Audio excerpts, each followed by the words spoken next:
Let's finish Gnettle and get all these pieces sewn on. It's going to be so much fun. We start by attaching the legs. We've got 2 stitch markers here on the 3 purl bumps we made because the purl bumps kind of disappear into the shape here. So the extra stitch markers are going to help locate it.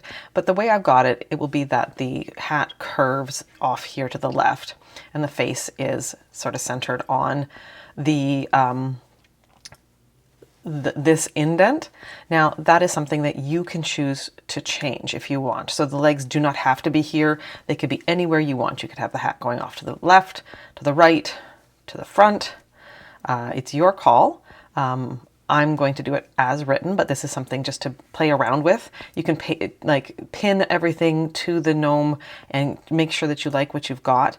The beard on Numpkin does cover one of the indents that's sort of like front and center, whereas we don't have that with Numpkin here. So what will be happening as written, the nose will be centered right on here with the hair coming around.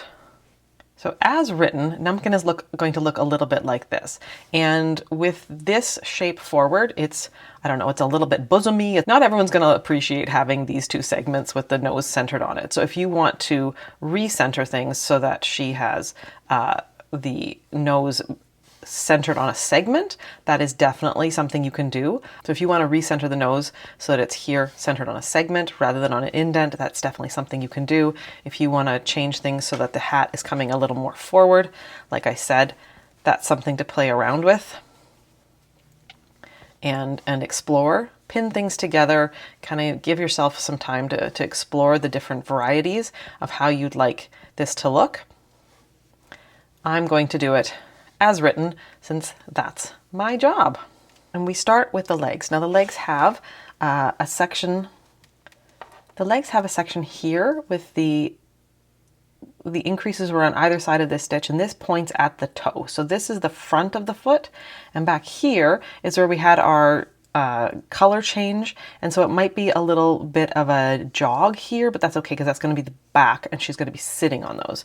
So when we are placing our legs, we need to make sure that the back seam and the heel are facing up so that when she sits, then the toe is facing up. And then the back seam will also be hidden from us. I've taken the stitch marker off. Those are 3 purls, and we're just going to line this up, like I said, so that the back heel is center front. And now we're just going to whip stitch those on. It's going to have the yarn coming out at the center because of where we had the beginning of round there. So just move it over to the side here. I'm right-handed, so I like to move it to the right side because then I just stitch across. So I'm going to scoop a little bit of the body right where those 3 purls are. Then I'm going to go through both layers of the leg. So when the leg tube is flat, it becomes 2 layers. And so we'll go through body, layer 1, layer 2. And we'll just keep working our way across the body like that, grabbing some of the body, some of the leg, and repeating as we go.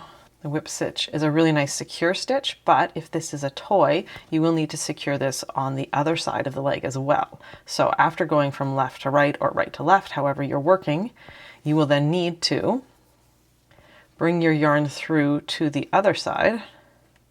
So just lift the leg and come through to the other side.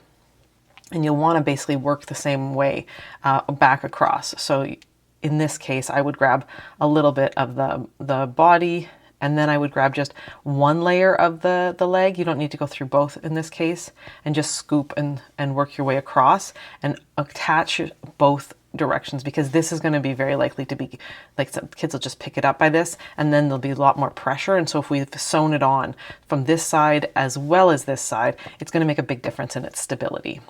But if you're doing a decoration, you don't need to do that. Either way, we do need to make a knot and get rid of our yarn. So I'm going to knot on this side because it's less visible. So I'm just going to go through one of my little stitches that was right there. And we'll do that one more time to make a nice loop. And then we'll go through that loop twice. Once. And again, twice. twice. Make sure you go through sort of the same direction both times, otherwise it's harder to make the knot really tidy and small. So I'm going to pull on this side while I make it smaller and smaller with my thumbnail against my pinky or my pointer finger there, just pulling and tightening with my nail, trying to get it tight and tiny and up against that. Now you can either make the leg end disappear into the body or into the leg. Why don't I show you what the leg would look like? So we'll just go through here, come out somewhere, threading that through. Now we'll just snip it and it will disappear into the leg like that. So attach your second leg the same way and I'll come back and we'll talk about the nose. Now with Numpkin, I've got it so that his brim kind of peaks up like that and has a little rounded bit. But with Gnettle, I don't want that. So I'm going to play around now with where to place the nose so that the brim can still be reasonably flat, maybe going up and down a little bit, but I want it to come down. But let's see, if we go like that, does that look better than if it's just a little bit lower and it's totally flat? I think this is the better look. So we're going to try it out with the nose like that. And then let's see what happens when we put the hair underneath the brim and if it lifts up too much. So I've got that pinned in place like that. Now I'm just going to lift that up. I'm going to put her hair on almost like I'm putting a cape on her. There we go. Okay. And so now it does lift it up a little bit. We can go maybe a little bit farther away from the edge of the brim where so see how I'm kind of backing away like that just a wee bit. Let's see if that's better. I'm going to put the nose here, and then when I attach the hair, I'm just going to remember that I'm about 2 stitches or so back from where the meets that. But I'll have to be really careful with the front bits of my hair so that it doesn't poke through and it becomes visible that it's not all the way up. One end on a needle, lift our brim up, and then right here in the crevice, I'm just going to go through these 2 sides of the crevice and thread that through. Now I can let this go and we'll grab the other end. And I'm going to go the other direction from this side to this side of the crevice, the indent, and we're just going to pull that and see what it looks like again. So I want it to be high enough that it looks like it's right up near the brim tip. I think whenever we can really convey that the eyes are there, they're just under the brim, it's a little more charming. So that looks about right to me. So what I'm going to do now is I'm going to tie a knot. So that's why we want to confirm that we're absolutely sure that we like what we've got. Because once we've knotted things, it becomes much harder to undo and fix things. Locked in place. This one here, we can just make disappear. I'm just going to thread it through the body. Down and through. Get rid of that there. Oh, and the tweedy bit's playing up on me. Sometimes I find that really happens with the tweed yarn, is that it'll catch on itself and it won't quite pull. So, first end gone. Now we are going to work on securing this nose. We're going to secure, we've done the halfway point, so now we're going to do like top third and bottom third. I always like to do the bottom bit first because the top bit is the more visible and we want to make sure that we've kind of locked things in place exactly the way we want with the last bit of what we're doing. So I'm just going to take my thumb and roll the nose up a little bit. I'm going to go in through about, like I said, about 1/3 of the way down there, sort of like, so if the knot was at half, I want to go down then between half and the bottom here. This bit of the curve is more visible, so we do need to keep it up and out of view. And then we will go through the body, through the nose. Do that a few times. Play around with it, see how it's feeling. I like to make it so that the stitches of my nose are oriented this way rather than this way. I think when they're the same direction as the hat and the body, it just naturally flows and we don't pay so much attention to the stitching on the nose, and then it kind of becomes just the nose as opposed to a stitched thing. It kind of fades away a little bit, that it has its own texture. We want that. We want the shape of it more than the texture of it to be at play here. So then again, I'm just going to roll down. And here we got to make sure that we're not changing things too much. These are sort of like locking into place. So I'm going to go about here. And then I need to go through about here, I think. Let's double check that. Yeah, about there.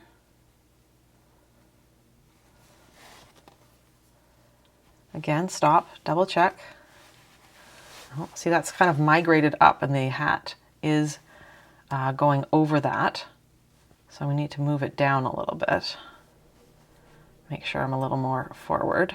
So let's just work on making that happen. So we will undo that a little bit. And I won't grab quite so high on the nose. I think that's part of my problem too. Okay, so let's grab there.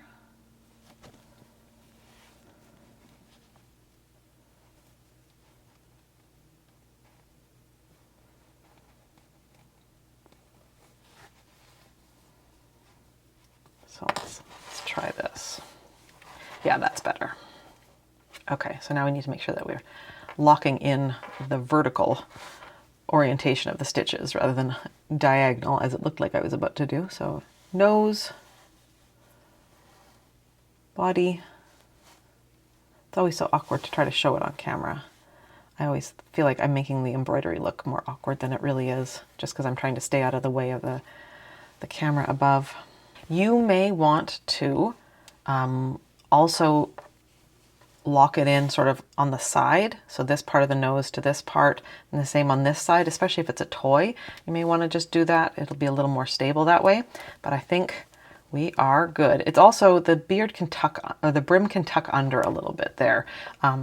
Just so you know, like that's okay too. So I think we're gonna leave that. I'm gonna leave this end still attached for the moment, just in case I wanna go in and change something a little bit in a moment. The thing about finishing is that you really can finish and finish shaping, make things look different. Like when you're doing it, you can also go through and, you know, like run a line of yarn in here and make it crumple a bit more. There's a lot we can do with those final steps. So don't be afraid to leave some ends or really use them to get the look that you're wanting. A quick note of caution, if you were thinking about steam blocking Gnettle, I would do it before you sew the hair on, because if you steam block, the hair may relax if it gets wet and hot. So like the thing that steaming does is it relaxes the stitches and lets things sort of settle into place. And we don't want these to relax and settle. So I would steam block before adding the hair. And if you do want to like tack the brim down with a little, or change it with a little bit of steam, what I would probably do is sort of pin it down in a few places. And then rather than steaming it, just spritz it with a little bit of water right around the brim and let it dry. Try not to get these steamy. So there is technically a right side and wrong side of the hair. Like I've left my thing on, but if we look at it, there isn't a huge difference. And this is also going to be going under the brim. So don't worry too much about which side is the right side and which side is the wrong side. We've held our yarn double, but we don't need all four ends to deal with. So I'm going to weave in one each of these sides, just so that we aren't dealing with four ends. Okay, so I can remove my stitch marker now that I've shown you that there isn't a truly vital difference for this piece and for this usage. And then we will drape it around her like a cape, pop the brim up. And basically what we want to do is we want to center the opening on her nose. There is some room for stretch, so if you want more hair, you can have it. And if you want less hair, you can have that. Just remember that it's your gnome and you get to play around with it.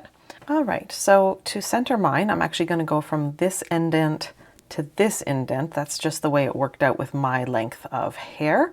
So we're centering it on the nose. And so to start with the corner, I am going to grab a little bit right here at the indent. I'm a couple rows down from where my beard or where my brim meets my body here. And I'm just going to go through the body and then through the corner. We'll go a couple times right there.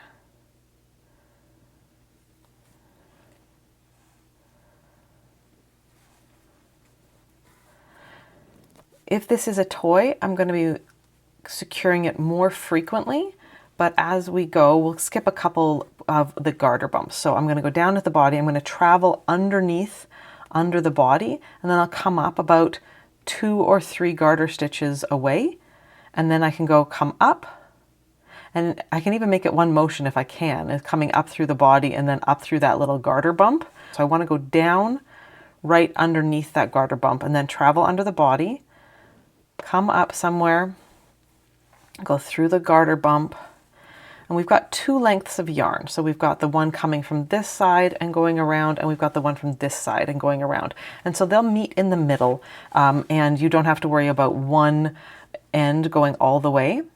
What I'm going to suggest you do is sort of, just like I did with the nose, don't tie your ends in, don't knot things, just leave things, work the other end, and then come back and see if you like what it looks like, if you need to change things a little bit. It's always a little easier to leave the ends and give yourself that freedom to change things without having to undo a knot or something like that, because that's always a little bit awkward.